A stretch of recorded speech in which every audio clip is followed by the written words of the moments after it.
¿Qué tal? Muy buenas tardes, con el gusto de saludarlo como todos los jueves en una emisión más de su programa Hablemos Derecho, el consultorio jurídico de TV UAC. Su servidor Gerardo Pérez le da la más cordial de las bienvenidas para que nos acompañe a lo largo de esta hora.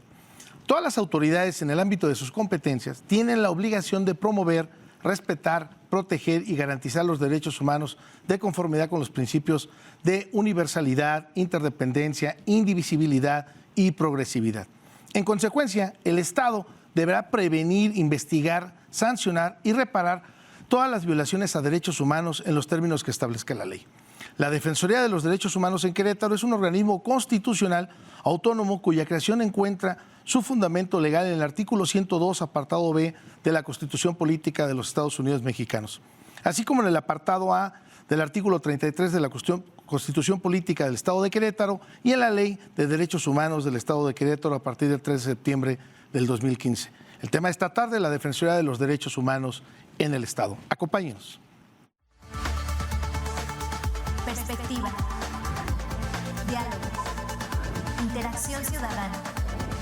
Hablemos Derecho, el consultorio jurídico de TV UAC, con Gerardo Pérez Alvarado y Laura Méndez Olivares. Comenzamos. Licenciada Laura Méndez, muy buenas tardes, con el gusto de saludarte como todos los jueves. ¿Cómo está, licenciado? Pues igualmente para mí.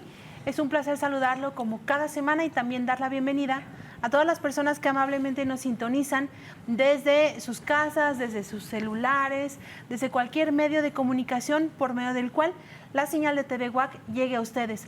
Quiero recordarles que esta transmisión es completamente en vivo aquí, desde el estudio de TV UAC en el Cerro de las Campanas.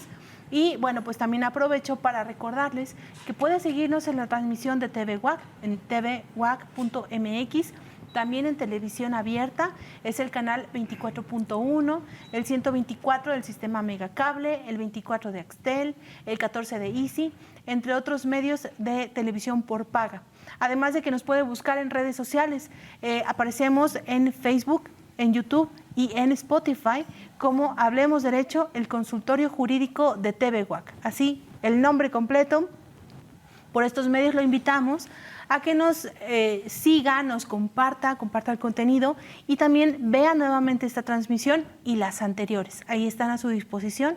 Asimismo, lo invitamos a que nos envíe mensajes privados para solicitar orientación, asesoría jurídica completamente gratuita. Sus servidores con gusto estamos siempre al pendiente de usted. Y bueno, el día de hoy es un gusto recibir aquí en esta máxima casa de estudios, en este salón y salón de TV UAC, pues a un excelente maestro, catedrático. ¿Quién no conoce al doctor Javier Rascado? Yo creo que generaciones enteras han pasado por la cátedra del doctor y de nuestro invitado, al cual verdaderamente que es un gusto y un honor que ha aceptado la invitación de compartir sus conocimientos y ahora la titularidad de los derechos humanos. Hace aproximadamente un poco, ya casi 2 meses de asumir la titularidad de la Defensoría de los Derechos Humanos en el Estado, pues bueno, que haya aceptado la invitación. Y licenciada Laura Méndez, si puedes presentarlo para entrar en tema. Claro que sí, con mucho gusto para que conozcan mejor a nuestro invitado el día de hoy. Les comento que el doctor Javier Rascado es doctor en Derecho por parte de la Universidad Autónoma de Querétaro. Asimismo, cuenta con la licenciatura en Derecho, con la especialidad en Administración Pública y la maestría en Derecho, todo esto por parte de la Facultad de Derecho de esta máxima casa de estudios. Asimismo, tiene una especialidad en Derecho Constitucional por parte de la Universidad de Salamanca, España, y una maestría en Administración Pública por parte del Instituto Universitario Ortega y Gasset en coordinación con el Instituto Nacional de Administración Pública de Madrid en España. Además, entre otras actividades profesionales, el doctor Rascado se ha destacado como parte del Sistema Nacional de Investigadores nivel 1. También ha sido coordinador y coautor del libro El Poder Ejecutivo en la Reforma del Estado. Asimismo, fue coordinador y autor del libro Pensar el Derecho. También ha participado en diversas obras colectivas editadas por la Universidad Nacional Autónoma de México, por el Congreso de la Unión, por Oxford y por Porrúa. Asimismo, es profesor e investigador de la Facultad de Derecho y de la División de Investigación y Posgrado de la Universidad Autónoma de Querétaro. Es conferencista en cursos que imparte en la Casa de la Cultura Jurídica de la Suprema Corte de Justicia de la Nación y ha ocupado diversos cargos en la administración pública en los 3 niveles de gobierno y actualmente, como bien lo adelanta el licenciado Pérez, el doctor Javier Rascado preside la Defensoría Pública de los Derechos Humanos aquí en el estado de Querétaro. Doctor Rascado, es un placer tenerlo con nosotros. Le agradecemos mucho que haya aceptado la invitación. Bienvenido. Buenas tardes. Buenas tardes, el honrado soy yo, Gerardo Laura. Es un placer estar en este programa que siempre es tan ilustrativo, que tanta orientación y que tanto conocimiento nos otorga. Gracias y un gusto estar aquí con el auditorio. Doctor, pues mire, yo creo que a 2 meses casi a 2 meses de ser titular de los derechos humanos en el Estado, pues se dice a lo mejor muy sencillo, pero yo creo que como todo nicho de oportunidad, tiene fortalezas y debilidades. A mí me gustaría que todos los estudiosos del derecho, que bueno, pues ya ahorita ya son alguitos, ¿verdad? Ya son algunas personas que nos siguen, y por supuesto no nada más los estudiosos del derecho, doctor, sino la sociedad en general, porque este programa pues llega al público en general y también nos sigue mucha gente que es la gente productiva de la sociedad. ¿Qué hacer y cómo entender a la Defensoría de los Derechos Humanos aquí en el estado de Querétaro? Efectivamente, como decías, es un tema que nos debe de interesar finalmente a todos. Finalmente vivimos en un mundo de actos jurídicos y de instituciones de carácter jurídico.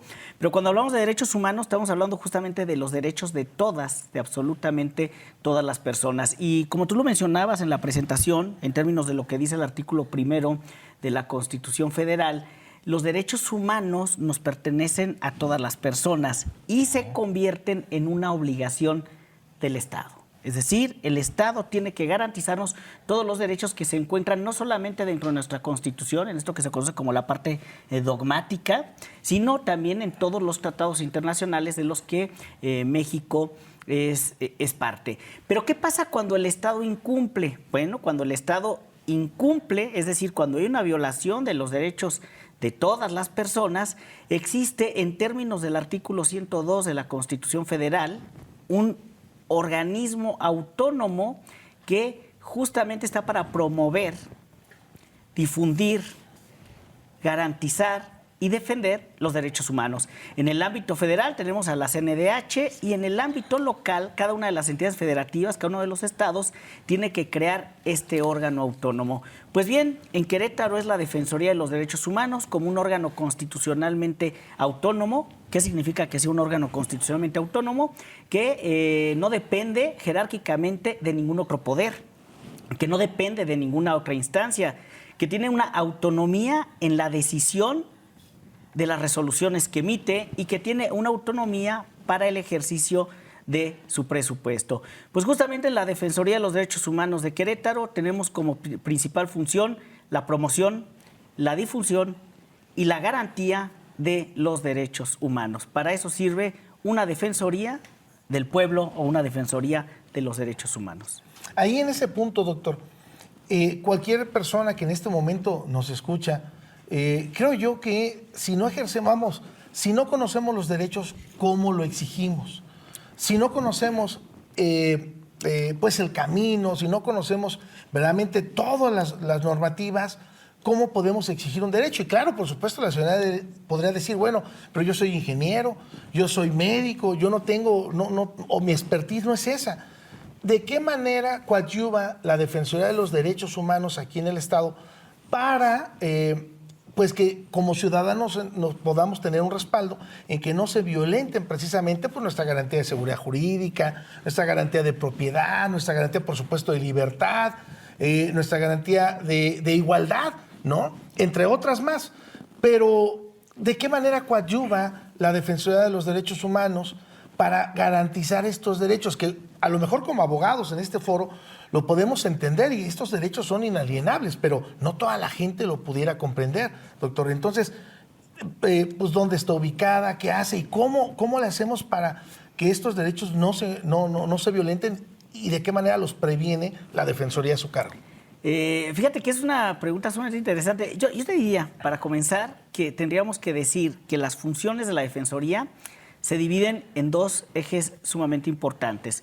El primer eje es el de la promoción y la difusión, es decir, creemos una cultura de los derechos humanos.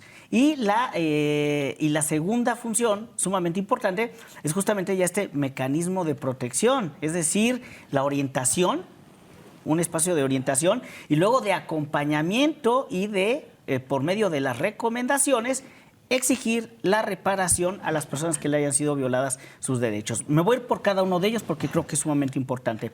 En cuanto a la promoción y la difusión, es realmente, yo creo que el punto central. ¿Por qué? Porque tenemos que decirle a todas las personas, primero, que tienen derechos humanos. Y yo creo que aquí algo muy importante, Gerardo, que deberemos de hacer es materializar los derechos humanos en una utilidad para la población. Generalmente cuando hablamos de derechos humanos lo dejamos mucho en el ámbito filosófico, en el ámbito teórico, incluso hasta en el ámbito romántico. Y son conceptos luego tan amplios que por la misma amplitud resultan ambiguos. Y a mí me gusta resumirlo en algo muy simple. Los derechos humanos son para que se mejore la calidad de vida de la población. Que tengamos derecho al libre tránsito, que tengamos derecho a la educación, que tengamos derecho a la salud, que tengamos derecho a la libre expresión de las ideas, etcétera, lo que nos tiene que llevar es a que nosotros tengamos una mejor calidad de vida. Porque los derechos humanos, en el fondo, lo que persiguen es garantizar la dignidad de las personas. ¿Qué vamos a entender por dignidad? El desarrollo pleno en todos los ámbitos. En el ámbito emocional, en el ámbito físico, en el ámbito social, en el ámbito cultural. Debemos de buscar una satisfacción plena. Por eso es sumamente importante que las personas conozcan cuáles son sus derechos, de quién es la obligación de su cumplimiento y finalmente, si se les violentan, con quién pueden acudir. Y otra parte de la promoción y la difusión, sumamente fundamental, es el trabajo que nosotros de manera constante y permanente hacemos con todas las autoridades. Creo que lo primero que tenemos que recuperar es este sentido de lo público en la función pública. Parece evidente lo que estoy diciendo, pero de pronto se tiene una visión patrimonialista del Estado. Es decir, quien ejerce el poder público cree que le pertenece y pues finalmente debemos de entender que la función pública se debe a toda la población. Pues bien, en este ejercicio público que hacemos en todos los ámbitos del Estado, pues se tiene que actuar en el respeto de los derechos humanos. Por eso creo que la promoción y la difusión en esa parte es fundamental. Si hacemos una verdadera cultura del respeto de los derechos humanos, no tenemos que llegar a la segunda parte fundamental de la Defensoría, que es justamente contener a las personas cuando les han sido violados sus derechos, orientarlas, acompañarlas y finalmente, en el caso que proceda, emitir una recomendación para que se le restituya en el ejercicio de sus derechos. Creo que eso en términos generales es lo que la Defensoría ofrece, es el trabajo que realizamos de manera cotidiana y con el cual nos ofrecemos a toda la población. Y nada más comento rápido para concluir esta parte. No solamente nos pueden buscar en redes sociales, tenemos 3 oficinas, concretamente tenemos la oficina, digamos, central, que está aquí en el municipio de Querétaro, en la colonia Cimatario. Tenemos una oficina en San Juan del Río y tenemos una oficina en Jalpan. Estamos previendo también si próximamente se puede hacer una oficina del semidesierto para que también podamos abarcar en Cadereyta. Sí, sería fabuloso, porque a lo mejor dijera uno, bueno, en el centro, San Juan, pero Jalpan, pero luego ese huequito es amplio, no es tan cercano, ¿no? Y a eso me lleva a la siguiente pregunta, doctor. Ahí, ¿cómo hacer cercana la Defensoría de los Derechos Humanos a la gente? Lo comentabas atinadamente con estas 3 oficinas que se tienen. ¿Y qué fortalezas y debilidades ves? Porque cualquier persona podría decir, bueno, pues emite recomendaciones. Pero ¿qué se entiende por una recomendación? ¿Qué impacto tiene tanto para la autoridad, que en este caso, pues cualquier persona, usted amablemente que nos ve en este momento, todos somos sujetos pasivos a que violenten algún derecho humano? Y este tiene que ser forzosamente por una autoridad, no puede ser entre particulares. Por consiguiente, nosotros tendremos que acudir a la Defensoría de Derechos Humanos. Pero ¿qué pasa? ¿Cuál es la sanción? ¿Cuál es el punto que emite o que puede determinar que efectivamente hubo una violación de derechos humanos? Atinadamente el doctor Rascado decía, emite una recomendación. Ahora, ¿qué impacto tiene esa recomendación? Mira, este es el tema siempre discutible, ¿no? En el ámbito de los ombudsperson. Primero, antes que nada, cuando se llega ante la Defensoría y se platica la situación por la cual se siente agraviada una persona, en la cual siente que se le violentan los derechos humanos, pues finalmente lo primero que se hace es presentar una queja y finalmente la Defensoría la califica si se presume que existe o no una violación de los derechos humanos. Si se califica que hay una posible violación, pues el siguiente paso es justamente solicitar informes a las autoridades que se entiende pudieron haber violado los derechos humanos. Y de ahí comienza toda una investigación. Se reúnen informes, se allegan pruebas, se realiza todo un trabajo de investigación. Y finalmente, en caso de determinarse que efectivamente existió una violación en los derechos humanos de las personas, se emite una recomendación. Una recomendación es ese acto mediante el cual la Defensoría de los Derechos Humanos le dice a la autoridad cuáles son las acciones que tiene que llevar, por ejemplo, para reparar el daño que se cometió, o por ejemplo, para que no se vuelvan a repetir estas acciones, cómo se deben de revisar sus procedimientos o mecanismos de actuación. Es decir, es tal y como se dice una recomendación. Aquí hay un punto fundamental. Las defensorías de los derechos humanos tienen una defensa no jurisdiccional de los derechos humanos, es decir, es en el ámbito administrativo. ¿Qué significa que no es jurisdiccional? Que evidentemente cuando se comete un delito vamos ante una autoridad jurisdiccional, ante un juez penal, por ejemplo, primero una fiscalía para que haga la persecución del delito, cuando estamos en el ámbito administrativo, laboral, en fin, hay distintas vías y distintos procedimientos. Y entonces uno de los puntos centrales que tienen las defensorías es que sus resoluciones no son vinculatorias. ¿Qué significa ello? Que no son obligatorias, como en otro tipo de obligaciones que se puede ejercer la fuerza del Estado para su cumplimiento. Hay gente que cuestiona y dice, bueno, entonces, ¿de qué sirven? Creo que la parte central es que las ombudsperson, desde su creación, desde su origen histórico, su fortaleza radica en la calidad moral, en la fuerza moral que finalmente tienen estas instituciones. Y en ese sentido, justamente esta recomendación es un señalamiento público, evidencia públicamente que no hay un cumplimiento y finalmente tiene que haber una aceptación por parte de la autoridad y dar cumplimiento a estas recomendaciones. ¿Se puede o no aceptar una recomendación? En el caso que no se acepte, se le da o se hace del conocimiento de la legislatura para que finalmente pueda explicar la autoridad por qué no reconoce la recomendación.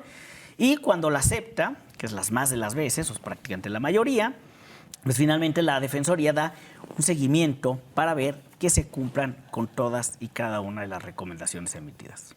Sí, es que eso tiene un gran impacto, doctor, porque ¿qué autoridad quiere también verse evidenciada como violatoria de derechos humanos? Me parece que todos los servidores públicos que por esa simple razón de estar al servicio de alguna institución estatal, federal, pues federal no, ¿verdad? Porque tenemos a la Comisión Nacional, pero estatal, pues evidenciar una falta de derechos humanos o violaciones a derechos humanos por parte del personal o de la misma institución, creo que ni siquiera hasta por cuestión personal, por cuestión de ética profesional, a lo mejor nadie quisiera estar en ese tipo de situaciones, y de ahí la importancia que reviste pues hacer también del conocimiento público a la sociedad, ¿no? Licenciada Laura Méndez, ¿ibas a participar, a comentar algo? Sí, justo en ese sentido, doctor, me parecía importante tratar de ilustrar a las personas que nos ven, que no son abogados, que son usuarios de alguna dependencia, alguna institución, ¿cuándo es que se puede considerar que estamos frente a una violación de derechos humanos? Es decir, digamos que hay niveles, ¿no?, de violación. Hay violaciones que son muy evidentes, muy graves, y a lo mejor hay otras que repercuten en un ciudadano, pero que tal vez se considerarían exageradas. Por ejemplo, es común que las personas se quejen de el trato que se les da, por ejemplo, en el sistema de salud. Yo voy convaleciente, voy en una situación de salud complicada, o mi familiar, llego y la persona que está ahí que no son enfermeras, son como asistentes, pues la verdad es de que no tienen mucho tacto. ¿Eso se consideraría, doctor, una violación a los derechos humanos? ¿Ameritaría, por ejemplo, que se iniciara o que se acudiera a la Defensoría de tal manera que la gente pueda saber cuándo nos encontramos o cuáles son las principales quejas o denuncias que se presentan en la Defensoría? Sí, mira, yo antes que nada más te comentaría que yo creo que todas las violaciones de derechos humanos son graves. O sea, a final de cuentas creo que hay un punto central que mencionó Gerardo al iniciar el programa, justamente también en términos del artículo 1 constitucional, que se habla de los principios. Hay dos principios concretamente, que es el de interdependencia e indivisibilidad, que justamente significan, primero, que todos los derechos humanos son igual de importantes, no es que los categoricemos y que digamos este es más importante que este, y además no se pueden separar, no podemos decir, es que sí cumplimos con este derecho humano al 100, pero con este al 50. No, si no hay un cumplimiento a todos los derechos humanos, un respeto a los derechos humanos, finalmente no hay una buena actuación por parte del Estado. Entonces, en ese sentido, yo diría, todos tienen igual importancia. Y lo primero que tendremos que decir es que en todos los actos del Estado, en todas las actuaciones que hacen las autoridades, tiene que prevalecer este trato de respeto a los derechos humanos. Y luego podemos entender los derechos humanos inmediatamente cuando hablamos, por ejemplo, del derecho a la libre manifestación de las ideas, ¿no? O al libre tránsito, o el derecho a la educación. Pero como les decía yo al inicio, cuando estamos hablando de derechos humanos, estamos hablando concretamente de la dignidad de las personas. Claro que cuando no se te da certeza jurídica, pues hay una violación. Cuando no se te da un trato digno, evidentemente existe una violación. Y efectivamente tenemos instancias en las que pues recaen con mayor periodicidad reclamos sobre derechos humanos. Efectivamente, en el ámbito de la salud es uno de ellos, por ejemplo, en las fuerzas de seguridad del Estado. Finalmente, podemos decir que es donde más se puede encontrar. ¿Por qué? Yo diría que es mucho donde tenemos un trato directo con las personas, un trato constante y permanente, cuando hay atención. Pero aquí sí es importante volver al artículo 1, y yo lo insisto mucho, no solo como constitucionalista, sino en el ámbito de los derechos humanos. La reforma que se hace al artículo 1 en el 2011 es una reforma de gran calado, es una reforma trascendental, es más, cambia el paradigma jurídico del Estado mexicano, ¿no? Decimos en el ámbito de la teoría, pasamos al Estado constitucional de derechos, a un Estado garantista, a un Estado que protege, que maximiza todos los derechos. Y ese cambio fundamental pues comienza justamente diciendo toda autoridad en el ámbito de su competencia. Es decir, no hay autoridades más importantes o menos importantes. Cualquier función pública en cualquier ámbito de gobierno, finalmente, en el cumplimiento de su función, debe de garantizar, debe de respetar, debe de proteger los derechos humanos. Eso creo que es fundamental. Yo le digo mucho a los estudiantes de Derecho, pero en general a todas las personas, creo que toda mexicana y mexicano debería de leer alguna vez la Constitución, pero hoy por hoy les diría prácticamente que leyéramos bien el artículo 1, muy bien, y con ello tendríamos mucha claridad en qué son los derechos humanos y la importancia del Estado para darle cumplimiento y garantizarlos. Sí, incluso, doctor, usted atinadamente lo comenta y dice, por lo menos, bueno, yo agregaría, por lo menos leer los primeros 28 artículos, ¿no? Ya estaríamos mucho de gane. Pero este artículo 1, la verdad que si nos trasladamos a otras cuestiones, es como el catecismo, ¿no? Así en una primera comunión, el catecismo del padre Ripalda, así lo veríamos el artículo 1, porque se dice bien sencillo, pero dice, no puedes discriminar por cuestiones de género, de etnia, de religión, de pensamiento, de ideología, de comportamiento sexual. Entonces, es muy amplio. Y de ahí dices, bueno, ¿y entonces por qué vivir discriminación? Pero te vuelvo a repetir, o volvemos a comentar, ¿cómo exiges un derecho si no lo conoces? Ese es el gran detalle y la importancia de que esté esta tarde con nosotros aquí nuestro invitado, el presidente de los Derechos Humanos aquí en el estado de Querétaro. Y ahí, doctor, ya tengo un par de preguntas, si usted me los permite, sí. Amable auditorio, fíjese que estamos un par de minutos de cerrar este primer bloque. Si usted me lo permite, quiero agradecer, por supuesto, a Ana Julia Terrazas, a María Alvarado, a Paola, a Celina, y ya tengo un par de preguntas aquí, pero si usted no tiene inconveniente, me gustaría que regresando de la pausa pudiéramos esgrimir estas preguntas para que usted no se desconecte y esté amablemente aquí atento de las respuestas de nuestro invitado. Pero no menos importante, doctor, para ir cerrando este primer bloque, no menos importante son las organizaciones sociales. ¿Cómo coadyuva la Defensoría de los Derechos Humanos con las organizaciones sociales, con activistas, defensores de derechos humanos? Porque pues usted, amable auditorio, podrá recordar que pasamos el 8 de marzo, Día Internacional de la Mujer, ¿no? Pasamos llevamos en marzo también, así como celebramos el natalicio del Benemérito de las Américas, Benito Juárez, también hablamos del Día Nacional contra la Discriminación y no menos importante, bueno, también lo que tiene que ver con la homofobia y por supuesto estos temas que muchos activistas sociales pugnan, como lo comentaba atinadamente el doctor Rascado, por lo que consagra el artículo 1 constitucional. ¿Cuál es la relación que tiene la Defensoría de Derechos Humanos con estas sociedades civiles organizadas, doctor? Es una relación constante y permanente. Yo incluso digo que una de las funciones de la Defensoría de los Derechos Humanos es ser un canal de comunicación, un vaso comunicante, porque ni las autoridades son enemigos, son en realidad más bien aliados, y lo mismo son las organizaciones de la sociedad civil. Yo creo que ese es un tema fundamental, Gerardo, porque la sociedad civil, cuando se ha organizado, ha generado cosas muy importantes. No debemos de olvidar que grandes cambios, grandes transformaciones que hemos tenido no solo en nuestro país, sino en el mundo, han surgido justamente desde las voces colectivas que se unen en un mismo sentido.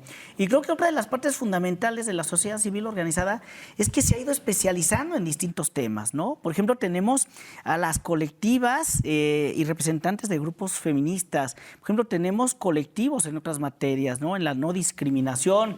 Tenemos representantes de los pueblos y comunidades indígenas, las personas de talla pequeña. En fin, hay muchísimos colectivos que se especializan. Ellos son unos grandes coadyuvantes de la Defensoría. Sería imposible que nosotros pudiéramos dominar o tener el expertise de todos los temas, y nosotros hemos ido articulando con cada una de estas organizaciones grandes acciones.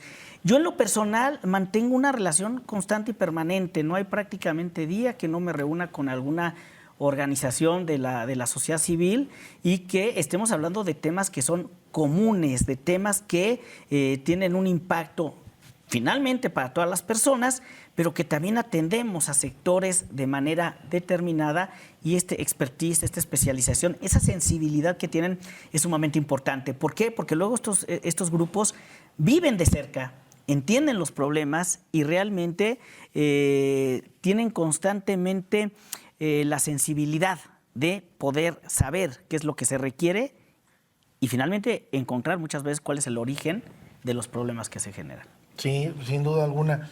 Uno, pues igual, conoce el derecho, pero cada uno de ellos yo creo que trae el termómetro perfectamente de las necesidades que tienen o de las exigencias que deben hacer, conocer a la sociedad para que ¿cómo pudiera explicarlo, doctor? No perder esa cuestión de asombro, sensibilidad, porque podríamos decir, ay, sí, no vamos a discriminar, pero a lo mejor hacemos, actuamos o decimos cosas que por naturaleza pensamos que así es, y más sin embargo estamos causando un daño y no nos damos cuenta. Entonces ellos dirían, oye, necesitamos difundir, necesitamos hacer del conocimiento. Imagínate crecer en un ambiente de violencia y pensar que eso es lo normal. ¿Cómo le exiges una conducta diversa a la persona, no? Licenciada Laura Méndez, para ir cerrando este primer bloque, ¿algún comentario? Sí, por aquí sería importante plantear una pregunta que nos envían por ahí en redes, y también creo que es muy común, porque a final de cuentas pues es como una primera percepción que tenemos las personas cuando hablamos de delincuentes, por ejemplo, delincuentes o personas que están enfrentando un proceso penal por la comisión de algún ilícito. Se tienen que violar sus derechos humanos, pero a veces las personas no entendemos y dices, pero ¿por qué vamos a defender derechos humanos de personas asesinas, por ejemplo, ¿no? Entonces creo que sí sería importante, doctor, que después del corte nos platicara si los derechos humanos son iguales ante todos, son iguales para todos, o si de alguna manera se pueden suprimir por alguna situación de esta naturaleza, también para que las personas comprendamos a qué nos referimos y que los derechos humanos, pues con el tema de la universalidad, ¿no? Sí, fíjate, un tema por demás importante, doctor, lo que está pasando, digo, sin ánimo de crítica, pues ya con los problemas que tenemos nosotros son suficientes, pero lo que pasa en El Salvador, doctor, esta suspensión, que también nosotros lo tenemos en el 29 constitucional, esta suspensión de garantías individuales, ¿correcto? Pero bueno, pues pues aquí luego tenemos estados que luego no podemos controlar, pues para qué nos estamos metiendo en El Salvador, claro, ¿verdad? Pero por supuesto, como activamente lo comenta la licenciada Laura Méndez, pues la persona que está interna o detenida también tiene derechos humanos. Vamos a la pausa y regresamos. Estamos en su programa Hablemos Derecho, el consultorio jurídico de TV WAC. Regresamos.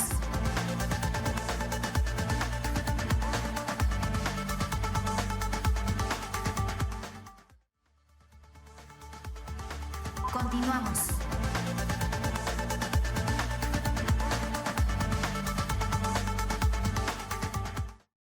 Ya estamos de regreso completamente en vivo en su programa Hablemos Derecho, el consultorio jurídico de TV WAC, y nos hace favor de acompañar en esta mesa de trabajo el doctor Javier Rascado Pérez, con el cual estamos hablando de la Defensoría de los Derechos Humanos, él como titular de este organismo a partir pues del 10 de febrero de este año. Licenciada Laura Méndez, para comentar también ya las preguntas y formas de contacto. Sí, bueno, queremos aprovechar para recordarles que se pueden poner en contacto con nosotros durante este programa o posteriormente. Estamos al pendiente de usted a través de nuestras redes sociales. Puede buscarnos en YouTube, en Facebook y ahora también en Spotify como Hablemos Derecho, el consultorio jurídico de TV WAC. En estos medios están a su disposición todos los programas, este y todos los anteriores, para que usted pueda verlos nuevamente. Si hay algún tema que a usted le interesa o que le gustaría que abordáramos en esta mesa de trabajo, con gusto nosotros nos damos a la tarea de buscar expertos conocedores en el área, como lo es el caso, para poder disipar algunas dudas recurrentes. Esa es precisamente la labor de este espacio y estamos siempre al pendiente de usted. Antes del corte, por ahí planteábamos algunas dudas y una de ellas es relacionada con si es posible que haya limitación en el ejercicio de derechos humanos cuando hablamos de personas, por ejemplo, homicidas, personas que cometen delitos que afectan los derechos de otros o incluso pues servidores públicos que han sido sancionados por alguna de esta situación. De alguna manera, doctor, ¿es posible que cesen los derechos humanos para alguna persona? Mira, así es un planteamiento que es muy común que se haga, ¿no? Un planteamiento en el que luego se dice, es que los derechos humanos solo defienden a delincuentes, ¿no? Creo que es una crítica muy común que existen. Yo diría, no. Y creo que aquí hay que tener una clara precisión. A ver, primero, cuando estamos hablando de derechos humanos, estamos hablando de derechos de todas las personas, porque luego hay gente que confunde, dice, es que los derechos humanos para los ciudadanos. No, para ser un ciudadano tienes que tener una calidad jurídica determinada, por ejemplo, ser mexicano y una mayoría de edad. Y eso es incorrecto. Los derechos humanos son para absolutamente todas las personas, para todas las personas. Si tenemos una persona extranjera que tiene una estadía irregular, por ejemplo, en el país, que no tenga documentación, no por ello, de ninguna manera se le puede violentar sus derechos humanos. Y venimos ahora justamente al tema de las personas que cometen delitos. No es que se les pretenda privilegiar. Van a llevar un proceso penal. Si se demuestra la culpabilidad, pues finalmente habrá una sanción determinada que se establezca. Pero lo que sí se tiene que respetar es que haya un debido proceso, que se le garantice su dignidad, es decir, que tenga un trato digno, que se respeten, por ejemplo, todos los principios procesales. Eso es finalmente lo que se busca en los derechos humanos. ¿Puede haber una suspensión de derechos? Sí, de manera muy limitada, como lo dijo acertadamente Gerardo. El artículo 29 de la Constitución habla de suspensión de derechos, pero para que sea una suspensión de derechos humanos tiene que ser bajo circunstancias muy concretas, prácticamente determinar un estado de excepción, un estado de guerra, o recientemente hace 2 años cuando teníamos el tema de la pandemia, pero también la limitación es bajo determinadas características. Hay derechos que no se pueden suspender de ninguna manera, absolutamente de ninguna manera, en ningún momento y bajo ninguna circunstancia. Y también tienen una temporalidad, tienen unas características. Entonces, debemos de partir de esta idea. Cuando les hablaba del artículo primero, es la maximización de los derechos. Permítanme poner un ejemplo que pretendo que no sea muy teórico, pero que creo que es importante. Antes, en el paradigma anterior, hablábamos de un principio de legalidad. Decíamos, el particular puede hacer todo aquello que no le prohíba la ley y la autoridad lo que estrictamente le señale. Pero en realidad este era un parámetro limitado porque era rígido, era muy legalista, muy apegado a lo que dice la ley. Cuando hay el cambio, ahora se dice no, ahora el Estado tiene que enfocar todos sus esfuerzos, todos sus esfuerzos, a maximizar los derechos de las personas. cada vez una mayor protección, una mayor garantía, una mayor difusión. Eso es lo que hoy tiene que hacer el Estado. Ahora que hablábamos de los principios, hay un principio que es el de progresividad. El principio de progresividad significa cada vez el Estado tiene que ir extendiendo la protección de los derechos. Cada vez tienen que las interpretaciones ser más amplias, pro persona, que otorguen un mayor beneficio a las personas. Y además progresividad significa que lo que se alcanza no se retrocede. Si tú avanzaste en un derecho, no hay manera para irnos para atrás. Es decir, lo que se va avanzando es terreno obtenido y ganado. Y creo que ese es uno de los temas centrales para entender esta maximización de los derechos. Sí, doctor, agradecerle a Ana Julia Terrazas, excelente programa. Nos preguntan también aquí, doctor, ¿qué prevalece más, el derecho de un menor de edad o de un adulto mayor? Bueno, volvemos a la interdependencia e indivisibilidad. Todos los derechos son igual de importantes y se tiene que otorgar la misma protección a todas las personas. Aquí sí a lo mejor hablar un poco del tema de un principio de igualdad que creo que luego se entiende a lo mejor de manera errónea. Luego se piensa que la igualdad es que todos somos iguales y no. Debemos de partir de la idea que todos somos distintos, tenemos distintas creencias, tenemos distintas, pertenecemos a un distinto género, tenemos distintas preferencias sexuales. Más bien, lo que tenemos que generar son condiciones para que todas las personas puedan llegar o alcanzar los mismos objetivos y así garantizar finalmente la dignidad. Entonces, más bien, cada persona tiene necesidades distintas o se le tienen que dar condiciones distintas para llegar. Entonces yo creo que no podríamos hacer una valoración de qué derecho está por encima del otro. A los adultos mayores hay que darles toda la protección que se pueda dar, pero también a las niñas, niños y adolescentes tiene que prevalecer siempre el interés superior del menor. Es decir, yo no me atrevería a decir que hay un derecho más importante que otro, ni personas que están por encima de otras. Más bien, lo pongo un ejemplo de la siguiente manera. Todos debemos de llegar a los mismos, queremos llegar al mismo lugar, pero a cada quien se nos van a dar condiciones distintas para que lleguemos a ese mismo lugar. ¿Atendiendo a qué? A todas las condiciones que nos hacen diferentes. Sí, claro. Por supuesto. Doctor, también nos pregunta, agradecerle a Celina también su participación, su pregunta. Nos pregunta aquí también, en las escuelas privadas se prohíbe llevar pelo largo, hasta mechones de colores, tanto así que prohíben el paso a los chicos a las escuelas. La pregunta es, ¿esto vulnera los derechos humanos del estudiante? Yo diría que más que los derechos humanos del estudiante, volveríamos a los derechos humanos de las personas. Tú tocabas un tema muy importante al inicio, Gerardo, que decías, los derechos humanos los violentan las autoridades. Si ese es el paradigma tradicional, lo cierto es que hoy por hoy podemos ver que incluso en el ámbito privado se pueden violentar derechos humanos. O sea, en las actividades o las acciones que tenemos cotidianamente, que todo es un tema que se debate, pero finalmente se puede generar. Yo creo que aquí sí hay una violación de derechos humanos, por ejemplo, al libre desarrollo de la personalidad. Justamente una de las ideas es que cada una de las personas puede determinar su personalidad en términos de lo que cada quien decida y no podemos poner límites a esa libre determinación. Sí, incluso, también una polémica enorme, doctor, este libre desarrollo de la personalidad con el uso lúdico de la marihuana, ¿no? Que también ya será otro tema que podamos abordar en esta mesa de trabajo, doctor. Se ha avanzado mucho, ¿eh? Mira, yo creo, ya que nos quedamos mucho en el artículo primero, pero creo que es fundamental porque es el artículo que define todo. En el artículo primero dice, desde esta Constitución y desde los tratados internacionales, tenemos que México ha celebrado infinidad de tratados internacionales que una vez que tienen esta validez por la aprobación o el reconocimiento del Senado, pues son obligatorios para el Estado mexicano. Y en el ámbito de los tratados internacionales hay un desarrollo pleno y maximizado de los derechos humanos. Pero además nuestra Suprema Corte, en su función de Tribunal Constitucional, por medio de las jurisprudencias o de las interpretaciones que emite, pues va determinando temas. Ese fue justamente uno. Una persona puede utilizar lúdicamente, es decir, por disfrute, porque así le gusta, el consumo de marihuana.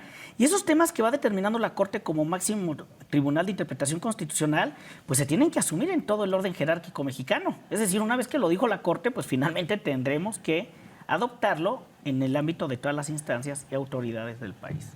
Doctor, nada más para completar la pregunta de nuestro televidente, Emiliano nos dice, ¿se podría entonces presentar algún recurso? ¿Podría la Comisión de Derechos Humanos presentar alguna queja por lo de los chicos que no los dejan entrar a Ahora las tendríamos escuelas que dar privadas? la orientación, porque les digo que todavía es un tema en debate. Es un tema en debate en el que yo planteo que finalmente sí puede haber violación de derechos humanos por parte de autoridades, pero hoy el procedimiento sí nos constriñe de alguna manera. Es que puede haber una línea muy delgada, doctor, porque Exacto. dices, a ver, tú estás en esta escuela particular, nadie te obliga, pero las condiciones de esta escuela son las siguientes y hay un reglamento. O sea, no es tanto que no se violen los derechos humanos porque hay un libre desarrollo de la personalidad, pero es tanto como que me dijeras, a ver si nos damos a entender, doctor, para que también nuestros televidentes pues quedara clara también su duda, su inquietud, que agradecemos que por eso atiendan al programa. Es tanto como que me dijeras, es que tenemos la libertad religiosa, ¿correcto? Uh-huh. La Constitución dice que la educación debe ser pública, laica, gratuita, muy bien. Pero entonces, si tú vas a una escuela particular y esta escuela particular tiene alguna preferencia religiosa, dígase porque es una escuela, por ejemplo, por decir nombres, no quiero que después vayan a cobrar comerciales, La Paz o el San Javier, este tipo de instituciones que tienen una tendencia religiosa, ¿correcto? Muchas otras más, pero digo, si no nos cobran comercial. Pues entonces, si yo, papá, no quiero que profese ninguna religión o no estoy de acuerdo, entonces no lo puedo inscribir ahí, o ¿para qué lo inscribo? Claro. ¿Me entiendo? O sea, en ese punto, doctor, no sé si me pueda entender sí. o me ayudes un poquito a disipar esta duda. No, creo que es correcto. El planteamiento que hiciste es exactamente el correcto, ¿no? Digo, hay ámbitos privados que tú cuando decides asumirte o acercarte, pues existe una cierta normatividad que finalmente, pues, se tiene que cumplimentar. Por eso les digo que es un tema, y creo que lo dijiste acertadamente, Gerardo, es una línea muy delgada en la que tenemos que finalmente tratar de determinar. Yo les di una respuesta en lo general, o sea, en lo general estamos hablando del libre desarrollo de la personalidad, pero efectivamente lo simple es, bueno, pues no te admitimos en este... Claro. Pero es un tema que de todas maneras, por favor, acudan a la Defensoría, porque tenemos que, además, algo sumamente interesante de los derechos humanos es que hay que atender cada caso en lo concreto y en lo particular. Muchas veces pareciera ser que nos encontramos ante las mismas situaciones, pero cada caso es muy específico y hay que finalmente individualizarlo. Pueden acercarse con nosotros y con todo gusto les daremos esa orientación. Doctor, para ir cerrando este bloque y agradecerle el favor de la atención a todas las personas que aquí amablemente nos escriben al programa. Doctor, ¿qué debo hacer entonces, como lo comentaba la licenciada Laura Méndez, qué puedo hacer para presentar una queja? ¿A dónde me presento? ¿Dónde físicamente me presento? ¿Qué tengo que hacer? ¿Qué ejemplo concreto del señor? ¿Qué requisitos necesito? ¿Me piden algunos documentos? ¿Qué hago, doctor? Bueno, antes que nada, yo les recomendaría, porque hoy por hoy es de lo más sencillo que tenemos, consultar nuestra página electrónica. Cualquier buscador pone en Defensoría de los Derechos Humanos de Querétaro, tdhqro.org, y finalmente ahí viene tanto el domicilio de nuestras oficinas como nuestro contacto telefónico. Pueden acceder en el contacto con nosotros, ya sea de manera presencial, de manera telefónica o en consultas que se puedan hacer. No, simple y sencillamente una persona tiene que manifestarnos finalmente cuál es la situación que pasó. Los atendemos primero en la parte de orientación y quejas. Justamente ahí, viendo qué es lo que finalmente se presenta, pues se hace una valoración sobre si hay una posible violación o no de derechos humanos. Cabe mencionar que muchas personas llegan aquí buscando, es que me cometieron un delito o es que sucedió esto en el ámbito laboral. Eso no necesariamente, aunque sí puede involucrar violación de derechos humanos, lo tenemos que resolver nosotros. ¿Qué hacemos en esos casos? Damos acompañamiento. A lo mejor decimos, lo que a ti te cometió es un delito, entonces te vamos a acompañar a la fiscalía para que tú presentes la denuncia correspondiente, así como con cualquier otra autoridad. Cuando se califica una posible violación de los derechos humanos, evidentemente todo lo que nos pueda aportar como medio de prueba, pues finalmente se va integrando en la investigación, pero también aquí es sumamente importante los informes que se le piden a las autoridades para que de ahí nosotros podamos ir realizando toda la investigación que corresponde. Finalmente nosotros nos vamos acercando a las instancias, nos vamos acercando a los lugares, y nos vamos acercando con las personas, se hacen entrevistas, es decir, nos ayudamos de todos los medios que sean necesarios y posibles finalmente para realizar la investigación. Y finalmente se emite una determinación. Finalmente se dice efectivamente una violación a los derechos humanos, por lo tanto te recomendamos lo siguiente. O bien se puede determinar que no existió una violación a los derechos humanos de las personas. Sí, pues yo creo que en muchas ocasiones pudiera decirse muy sencillo, doctor, pero bueno, por lo menos ahorita en esta última pregunta, inquietud de nuestro amable televidente, espero que haya podido quedar claro, pero así como pudiera ser algo tan sencillo de decir, ¿qué pasa con la escuela? ¿Por qué no me, vamos, yo quiero ir vestido normal, pero me piden que lleve uniforme? Bueno, pues es que fueron las condiciones por las cuales tú decidiste poner a tu hijo en esa institución educativa, ¿verdad? De hecho, a veces, Sí. de hecho, a veces es precisamente la razón por la cual, a final de cuentas, debemos de tomar en cuenta, por ejemplo, en este caso en concreto, que una institución educativa precisamente debe de tener un código de disciplina, porque a final de cuentas, pues, los papás al mandar a su hijo a una escuela pretenden o digamos que simpatizan con determinada educación. Entonces yo creo que sí sería de origen tomar en cuenta estas particularidades, pues para que no se entienda como una arbitrariedad por parte de la institución, sino que la institución plantea de manera pública cuáles son sus lineamientos. Claro, y precisamente pues las familias, los papás eligen a esas instituciones precisamente por esas cuestiones. Sí. Doctor, nos quedan 5 minutos. ¿Algún mensaje final que quieras comentar a todo nuestro auditorio? Bueno, el comentario sería que tenemos que ser muy conscientes y conocer nuestros derechos humanos. Conocerlos en términos de una utilidad. ¿Cuál es esa utilidad? Mejorar la calidad de vida de todas las personas, que se nos dignifique en el trato. Yo lo resumo de una manera muy simple, incluso dando clase cuando imparto esta materia de derechos humanos en la licenciatura. Yo creo que el tema central de los derechos humanos es: te reconozco en lo que eres y te respeto en lo que eres. Creo que para mí es el tema central y tendríamos que ir un paso atrás. Me tengo que reconocer en lo que soy y finalmente me tengo que respetar en lo que soy. Y creo que desde ahí vamos a generar ese sentido de respeto que se requiere para garantizar la dignidad de las personas. Creo que en muchas ocasiones es desconocimiento lo que finalmente prevalece entre nosotros y es por ello la importancia de conocer nuestros derechos. La recomendación está hecha por parte de Gerardo, ella se fue hasta a toda la parte dogmática de la Constitución. Y creo que es importante. Y acérquense con nosotros. Nosotros en la Defensoría estamos en la mejor disponibilidad. Nosotros damos capacitaciones, nos acercamos a todos los ámbitos o niveles educativos, nos acercamos con autoridades, con sociedad civil organizada. Evidentemente sobraría decirlo, pero no tiene costo alguno, es parte de nuestra función, es nuestra obligación lo que tenemos que hacer. Y se acercan con nosotros. Y nosotros nosotros finalmente capacitamos, nosotros finalmente hablamos. Y tenemos capacitaciones muy específicas, ¿no?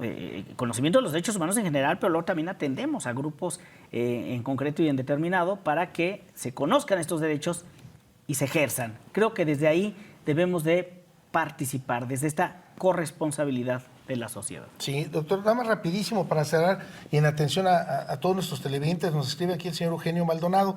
Dice, doctor Recado, hoy tuve una reunión con usted en la Defensoría, ¿podría hablar del tema de mi hijo? A lo mejor ya no nos da tiempo, ¿verdad? Porque si no, pues nos cortan del aire.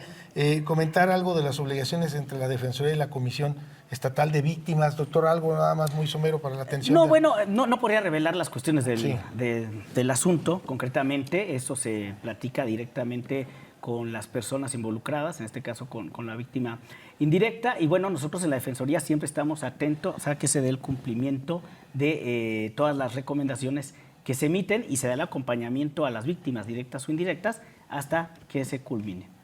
Sí, muy correcto. Bueno, la pregunta está, señor Eugenio. La cuestión es que también, doctor, a veces quisiéramos nosotros exteriorizar, pero ¿dónde queda el derecho humano de uno? Pero ¿dónde queda también el derecho humano de la otra persona? Al resguardo, al sigilo, pues bueno, a lo mejor habrá quien no quiera revelar también todas las cosas y por qué exponerlo de manera pública, ¿no? También muy respetable porque pues hablamos de la privacidad, ¿no? De cada uno de los hechos. Pero bueno, licenciada Laura Méndez. Sí, bueno, pues ya nada más para concluir, me parece muy importante subrayar, doctor, esta disponibilidad que tiene la Defensoría para atender a todas las personas con independencia de que se califique o no la posible violación propiamente de los derechos humanos.